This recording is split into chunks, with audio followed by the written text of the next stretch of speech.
Terlalu ajaib Engkau, Yesus, di dalam hidup kami. Terima kasih Tuhan, kami bersyukur pada pagi hari ini diberikan Tuhan kesempatan buat kami untuk menaikkan pujian dan syukur kami kepada-Mu Bapa.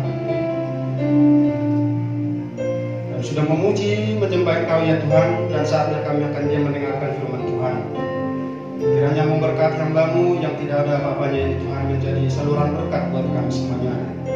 Terima kasih Tuhan Yesus, jemaat-Mu yang sudah hadir Tuhan berkati, yang mungkin masih dalam perjalanan ya Tuhan, Engkau juga sertai mereka. Terima kasih Bapa, kami sambut berkat ini, firman Tuhan ini di dalam Yesus Kristus Allah kami yang hidup. Haleluya. Amin. Amin. Silakan duduk Bapak Ibu. Shalom. Shalom. Baik, Bapak Ibu saudara-saudara kekasih dalam Kristus, tema kita pada di sepanjang 1 bulan ini, di akhiri minggu ini, sebenarnya sudah dirangkum semua ya, karena yang kelima ini ya, 5 kali. Saya berpikir-pikir mau sampaikan apa lagi ya, karena Opi kemarin udah borong semua ya. Kemudian saya bersyukur ya, Gembala pada hari ini yang melayani kaum pria semua. Tepuk tangan dulu dong kaum pria. Luar biasa ya, saya lihat tadi, oh iya, kaum pria ternyata hari ini semuanya. Itu satu anugerah ya. Nah, harapan kita hari-hari yang akan datang kembali lagi ya. Terima kasih untuk Pak Yanto yang pernah saya lihat tampil di depan. Hari-hari ke depan harapan kita tampil lagi di depan. Amin. Ya, kembali seperti sedia kala. Baik Bapak Ibu saudara-saudara kekasih dalam Yesus Kristus, kita lihat firman Tuhan dari Yesua pasal yang pertama ya. Pasal yang pertama 6 sampai 9. Yesua pasal yang pertama ayat 6 sampai 9 saya akan bacakan buat kita semuanya. Kuatkan dan teguhkanlah hatimu, sebab engkaulah yang akan memimpin bangsa ini memiliki negeri yang kujanjikan, dengan bersumpah kepada nenek moyang mereka untuk diberikan kepada mereka. Hanya kuatkan dan teguhkanlah hatimu dengan sungguh-sungguh. Bertindaklah hati-hati sesuai dengan seluruh hukum yang telah kuperintahkan kepadamu oleh hamba-Ku Musa. Janganlah menyimpang ke kanan atau ke kiri, supaya engkau beruntung kemanapun kau pergi. Janganlah engkau lupa memperkatakan kitab Taurat ini, tetapi renungkanlah itu siang dan malam, supaya engkau bertindak hati-hati sesuai dengan segala yang tertulis di dalamnya. Sebab dengan demikian perjalananmu akan berhasil dan engkau akan beruntung. Bukankah telah aku perintahkan kepadamu?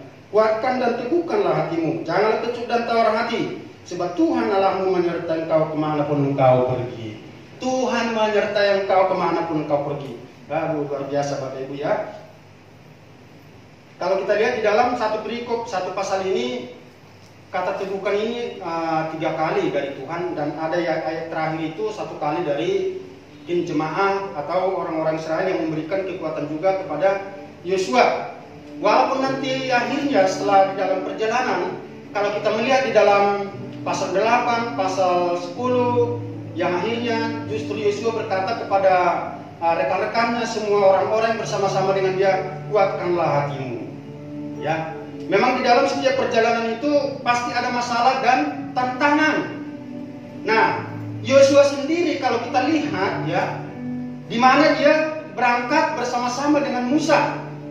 Banyak hal yang sudah dia pelajari, dia lihat, disaksikan dengan mata kepalanya sendiri, bagaimana Tuhan itu bekerja bagi bangsa Israel. Dan tidak ada yang satu bangsa pun atau suku bangsa yang dapat bertahan melawan kekuatan Allah. Tetapi kenapa sampai Tuhan berkata sampai 3 kali di dalam pasal ini, teguhkanlah hatimu? Ada apa Bapak Ibu saudara-saudara? Karena dia berpikir tidak mudah, bangsa Israel itu tegak tengkuk Bapak Ibu saudara-saudara. Susah mengendalikan hatinya, ya kan? Susah mengendalikan hatinya, susah diarahkan. Mereka yang sudah melihat yang luar biasa penghidupan Tuhan, kadang-kadang mereka nggak percaya juga, masih aja bisa membelot, ya, masih bisa meninggalkan Tuhan. Kita lihat peristiwa di Gunung Sinai, ketika Musa naik ke atas, apa yang mereka lakukan di bawah? Padahal Tuhan sudah melakukan mujizat yang luar biasa, tapi masih seperti itu. Kadang-kadang di dalam perjalanan hidup kita pun bisa terjadi seperti itu. Ya. Karena banyaknya duri, ada gelombang yang kadang menghempaskan kita, membuat kita kadang-kadang lupa bahwa Tuhan itu senantiasa menyertai kita. Bahwa Tuhan sudah membuat mukjizat, perkara yang besar di dalam hidup kita sesungguhnya. Tapi kadang-kadang oleh karena terhimpit, oleh karena keadaan, situasi dunia yang menyeramkan, membuat kita bahwa Tuhan itu besar. Karena kita lupa bahwa Tuhan itu ajaib, lupa kita bahwa Tuhan itu dahsyat. Yang akhirnya pikiran kita yang berjalan, akal kita yang maju, yang membuat kita kadang-kadang menjadi terpuruk. Yosua diberitahukan, bersiap Yosua, kami akan memimpin. Jangan kamu takut, teguhkan hatimu. Berarti dia bimbang. Kalau ada perkataan teguhkan, berarti dia masih ragu. Yosua yang sudah sebesar itu dipimpin oleh Tuhan, masih seperti itu, masih bisa terjadi seperti itu. Tuhan katakan, aku akan menyertai kau seperti aku menyertai hamba-Ku Musa. Apalagi yang kurang sih sebenarnya? Mungkin kalau kita bisa langsung petantang-petantang, ngapain takut? Tuhan yang itu semestinya ada sombong rohani. Semestinya, ya kan? Ngapain saya harus takut? Maju-maju terus. Tuhan yang berbicara, Tuhan yang menyuruh. Ngapain harus takut? Ngapain harus bimbang? Kan seperti itu mestinya. Di dalam kehidupan kita pun harus terjadi seperti itu. Kalau Tuhan yang sudah berjanji menyertai saya, pasti disertai. Kalau Tuhan yang sudah berjanji menolong saya, pasti Tuhan tolong. Nggak mungkin enggak. Karena Tuhan itu setia. Tidak pernah mengingkari apa yang Dia firmankan. Tidak pernah. Kalau Tuhan berkata, aku akan menyertai engkau, pasti Tuhan akan menyertai. Amin. Nah, Bapak Ibu saudara-saudara yang terkasih dalam Yesus Kristus,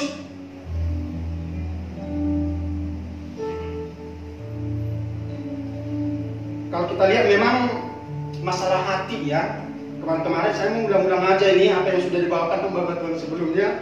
Ya, makanya dikatakan itu penting kita untuk menjaga hati supaya hati kita ini tetap terarah, fokus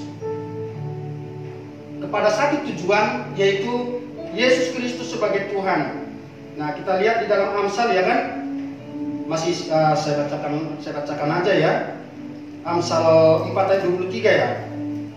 Karena hati menentukan sikap hidup manusia. Ya, jagalah hatimu dengan segala kewaspadaan, karena dari situlah terpancar kehidupan. Jadi hati kita ini akan menentukan sikap hidup kita, baik sekarang maupun untuk masa depan. Di dalam perjalanan itu hati perlu dipelihara, harus perlu dijaga, harus perlu diarahkan kepada Tuhan. Perlu pimpinan Roh Kudus mengendalikan setiap hati pikiran kita, supaya kita dikatakan jangan ke kiri, jangan ke kanan. Kenapa jangan menyimpang ke kiri atau ke kanan? Ada apa sih di kiri di kanan? Keindahan dunia ini, banyak godaan, banyak yang membuat mata kita ini tertarik dengan situasi dunia ini, yang mengalihkan perhatian kita bukan kepada Tuhan, tapi justru kepada kehidupan duniawi. Jangan kita pernah berkata, aku mampu, aku bisa. Tidak mungkin. Tidak ada yang kebal. Tidak ada yang mampu. Raja Daud aja jatuh, apalagi kita. Ya. Nah, dikatakan di sini kita harus menjaga hati kita supaya tetap berpaut kepada Tuhan. Ya, berhubungan erat dengan Tuhan. Makanya dikatakan, berkatakanlah hukum Taurat itu siang dan malam. Kenapa sih? Supaya karena di dalamnya itu ada janji, ada aturan-aturan yang membuat pola hidup kita terpola sesuai dengan hukum Taurat itu. Ya, supaya kita berjalan sesuai dengan apa yang tertulis.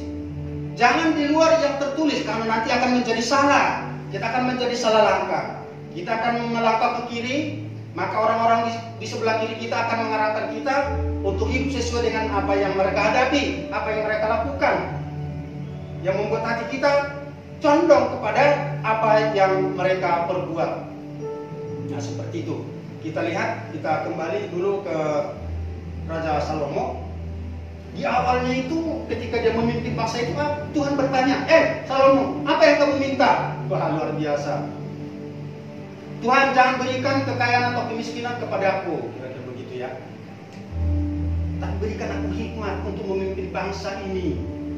Waduh, luar biasa. Di awalnya itu luar biasa bagi saudara-saudara. Hikmatnya itu sampai hari ini nggak ada yang nandingi, ya. Karena dia berbicara seperti itu, Tuhan katakan, karena kau yang meminta begitu, kekayaan pun akan kuberikan kepadamu. Jadi Tuhan juga, walaupun dia tidak minta kekayaan, Tuhan kasih juga. Tapi kita lihat di dalam perjalanan hidupnya, kemana hatinya dia condongkan? Apakah dia lebih condong kepada Tuhan atau kepada hal lain? Coba kita lihat istrinya jadi 1000, ya, gundik sama istri apa namanya? Istri sah, ya, 1000. Itu yang membuat dia menjauh dari Tuhan, mencondongkan hatinya kepada hal yang tidak dikehendaki Tuhan. Kalau di hadapan kita apa kadang-kadang yang membuat hati kita condong? Lupa bahwa Tuhan itu, kalau Rasul Paulus kan katakan begini, jangan kehidupan dunia ini yang menyulitkan kita secara materi, duniawi, membuat kita lupa bahwa kita ini ada di dalam jalur Tuhan. Jangan lupa itu. Maksudnya, supaya kita jangan terhimpit di dalamnya, jangan terperosok di dalamnya, ya, terperosok atau terjerumus atau masuk dan berkubang di dalamnya. Jangan seperti itu, kata Rasul Paulus. Kamu harus mengingat, apapun masalah pergumulanmu, kamu harus ingat bahwa Tuhan ada di situ, Tuhan hadir di situ. Nah, kalau di dalam situasi dan kondisi yang sulit di dalam kehidupan kita, kita berpikiran dalam arti positif bahwa Tuhan hadir di sini. Walaupun saya di dalam duka cita, tetapi Tuhan juga ada di sisi saya. Tuhan melihat, Tuhan menyertai saya. Itu yang harus ada di pikiran kita supaya jangan kita tergoda oleh hal-hal yang membuat pikiran kita, hati kita ini condong kepada ajakan, ajaran daripada orang-orang atau yang tidak sesuai dengan hukum Taurat yang dikatakan tadi. Kan mereka berjalan nih, banyak melintasi suku bangsa. Mereka kadang harus bermalam. Di sekeliling mereka itu ada bangsa-bangsa yang tidak kenal Tuhan, yang membuat mereka itu bisa mencondongkan atau tertarik, ya, kepada hal-hal yang dilakukan oleh orang-orang yang tidak mengenal Tuhan tadi. Nah, jadi jaga hatimu, ya, jaga hatimu untuk senantiasa lurus, berpaut kepada Tuhan, ya, berhubungan erat dengan Tuhan, ya, supaya kita dapat dikendalikan oleh firman Tuhan atau hukum Taurat tadi. Jadi supaya bertindak hati-hati. Kalau kita merenungkan firman Tuhan siang dan malam, maka kita akan bertindak karena di sana ada perintah, ya kan, ada nasihat. Ketika kita mulai melayang ke kiri, kita baca Taurat Tuhan, oh iya tidak boleh. Ada rambu-rambu di sana, ada janji-janji Tuhan di dalam kitab Taurat itu yang membuat kita tetap boleh berpaut kepada Tuhan. Kalau kita tidak memperkatakan itu, maka perkataan-perkataan dunia inilah yang menguasai hati dan pikiran kita. Jadi rusak, Bapak Ibu Saudara-saudara. Jadi susah, ya. Sering hamba Tuhan bilang itu, di dalam gereja itu kita tidak melihat, ya, seperti Yosua itu dari Mesir dia berangkat, semestinya sudah luar biasa.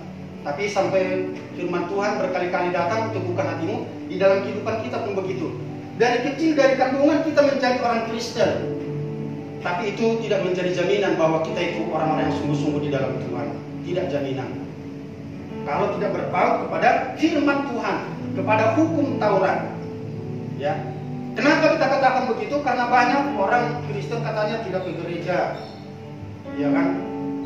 Nah, saudara-saudara saya, kalau di kampung nih, ada di sana itu ada lonceng namanya. Lonceng itu sebenarnya, tahu ya lonceng ya? Kalau di sana giring-giring namanya lonceng. Tung tang, udah mulai. Itu masih sebagian masih di ladang nih, ya kan? Kan ada bunyi sampai 3 kali. Bunyi pertama, oh udah peringatan, ya kan? Bunyi kedua sebenarnya udah siap-siap. Bunyi ketiga itu sudah masuk. Nah, sampai seperti itu dibuat tandanya supaya orang siap mau datang ke gereja. Tapi seperti itu pun kadang-kadang enggak, Bapak Ibu Saudara-saudara. Tapi Kristen enggak 100%.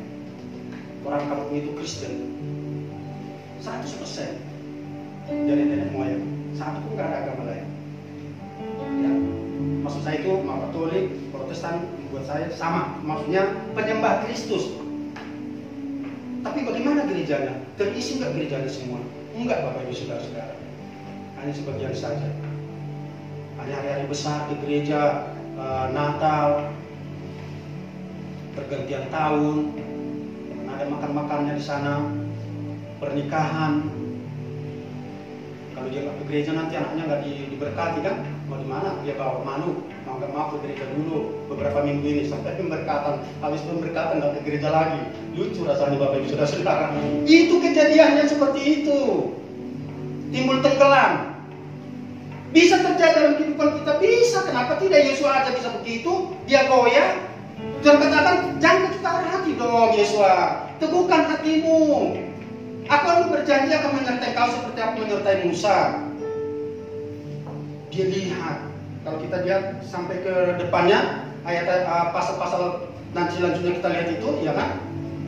Mereka bilang itu membayangkan, ya kan? Pengintai-pengintai itu dikatakan di sana itu bahwa tidak mungkin mereka itu seperti raksasa, kita seperti belalang.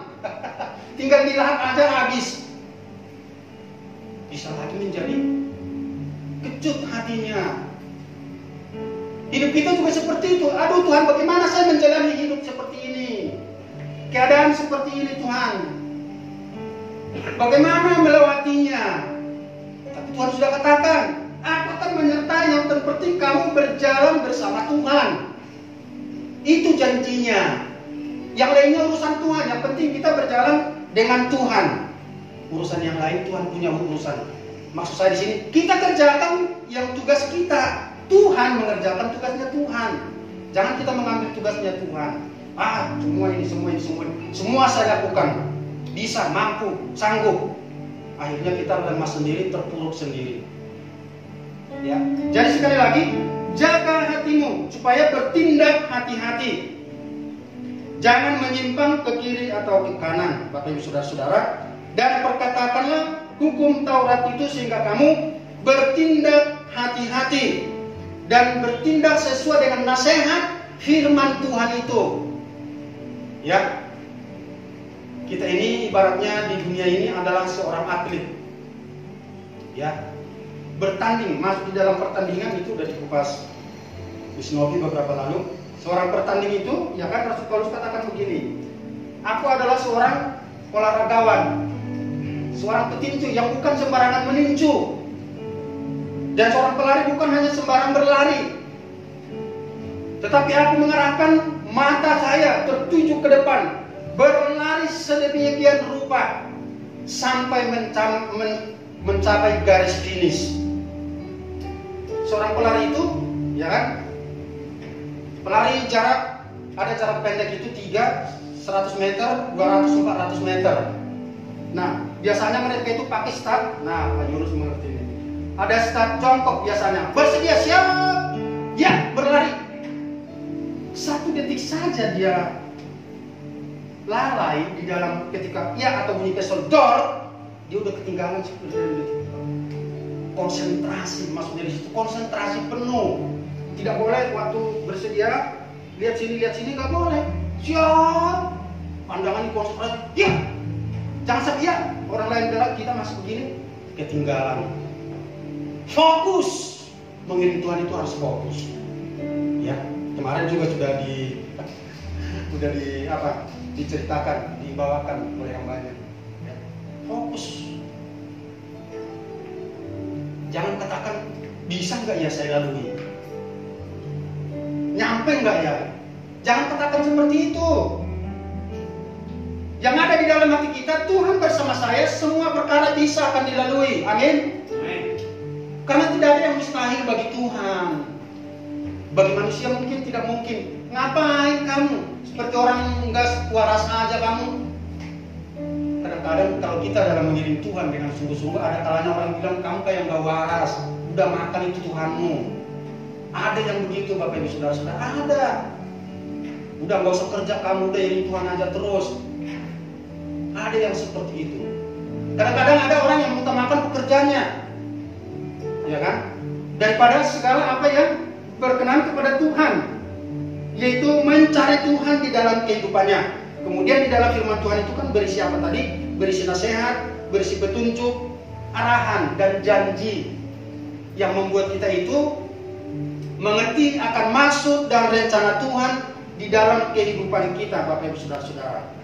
Ya, jadi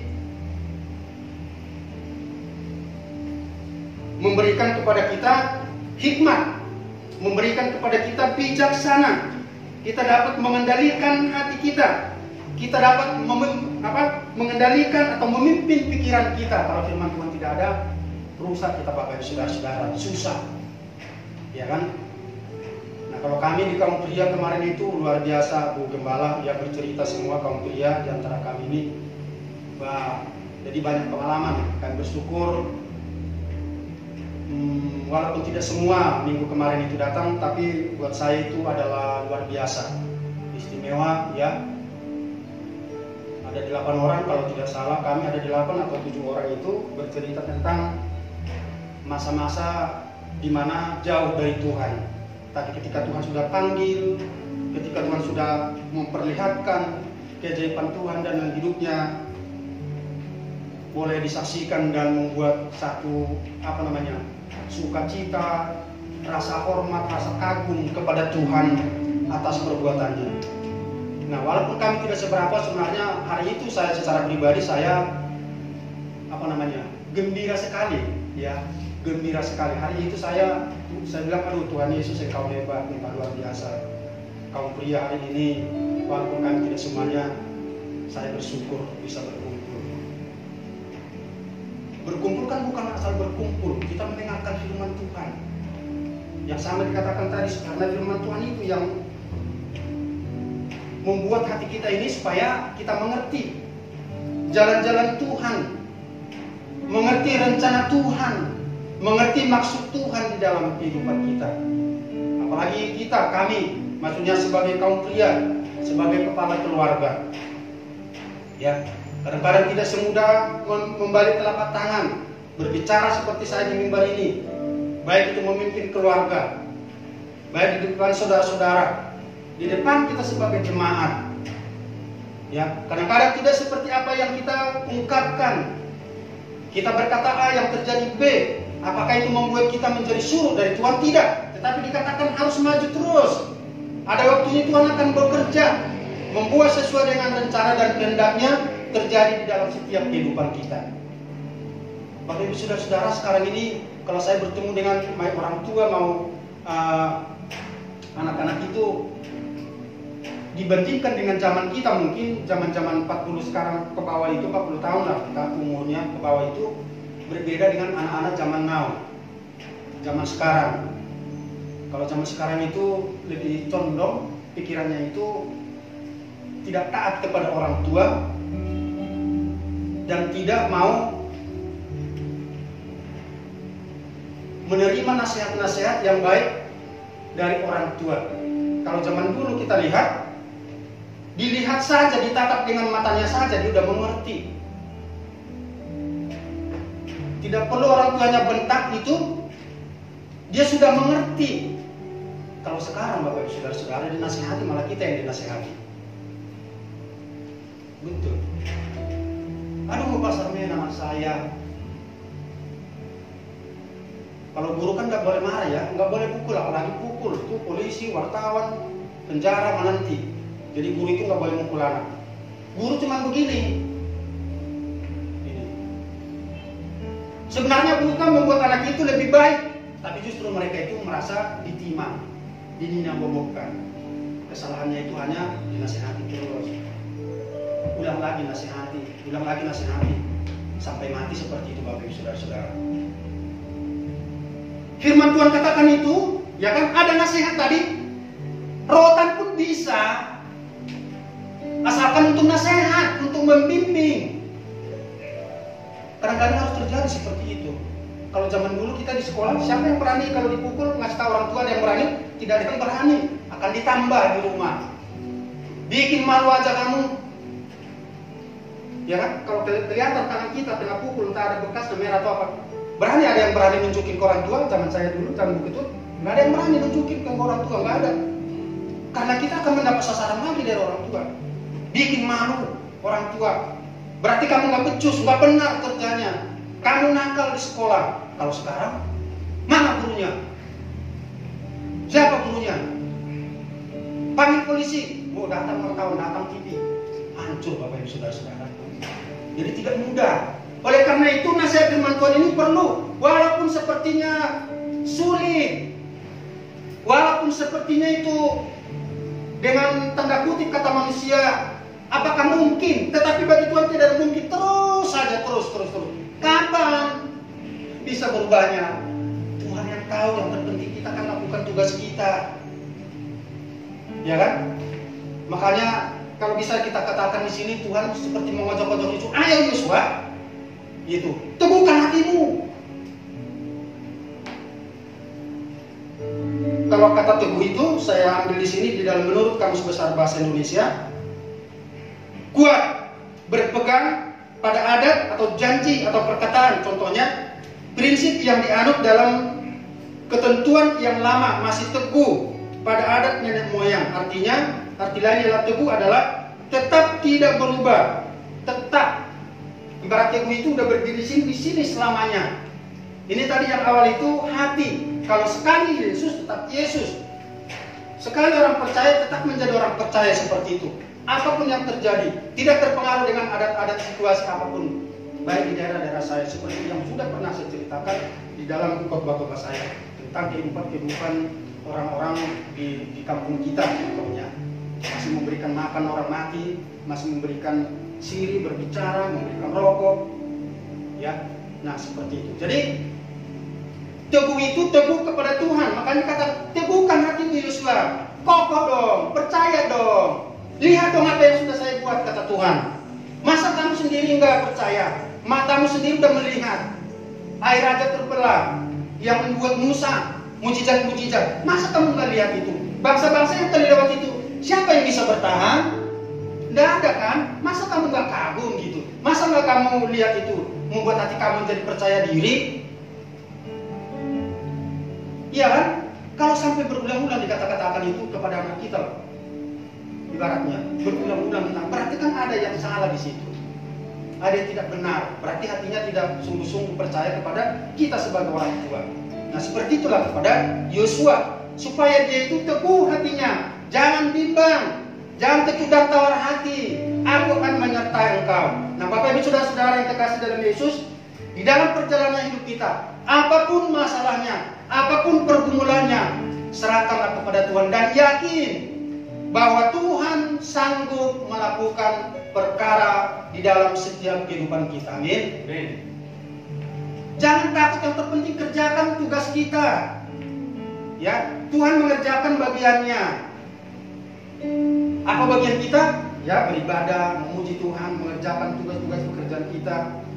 Ya kan, ibaratnya kayak saya, kayak Pak Yanto, Om Tiong yang berdagang, yang penting gelar dagangan gitu. Kayak saya kan, mau laku atau enggak, Tuhan punya urusan. Karena saya juga berdagang, Bapak Ibu Saudara-saudara, dagang Tupperware, bukan promosi ya. Ini menceritakan bagaimana Tuhan itu bekerja, walaupun kadang-kadang di dalam situasi yang sulit. Saudara-saudara, kalau saya sebagai hamba Tuhan berbicara kepada Tuhan bahwa, atau kepada jemaat bahwa Tuhan itu hebat, Tuhan itu ajaib, pernah nggak Ibu Bapak Saudara-saudara bayangkan ketika saya berjualan bersama istri saya, Rp1.000 pun tidak dapat satu hari. 1.000 pun nggak dapat berdagang. Saya udah berdoa. Siapa bilang saya nggak berdoa? Kadang-kadang saya 7 kali saya berdoa. Saya udah berdoa dari rumah, buka istri saya doa, 1.000 perak pun nggak dapat sepanjang hari. Terus apa saya kata kepada Tuhan? Terima kasih Tuhan, hari ini Tuhan tetap hebat. Maksud saya sih, jangan putus asa di dalam situasi yang sulit pun dalam hidup kita. Amin. Amin.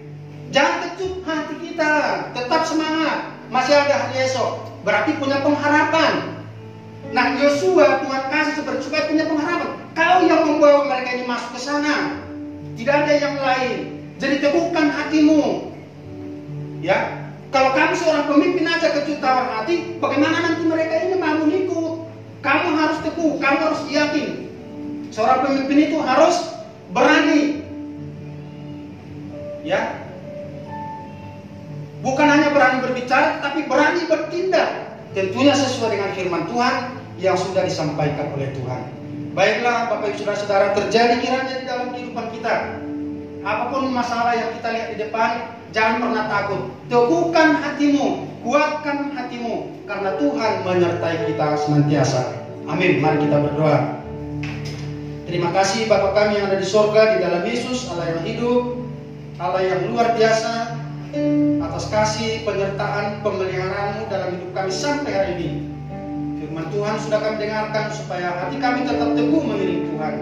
Apapun masalah kami, apapun pergumulan kami, kalau kami bersama-sama dengan Tuhan, maka semuanya boleh dilewati dengan pertolongan Tuhan. Dan kami akan menjadi pemenang. Terima kasih Bapa, terpujilah Engkau kekal selamanya. Dalam nama Yesus Kristus kami berdoa dan bersyukur. Haleluya. Amin.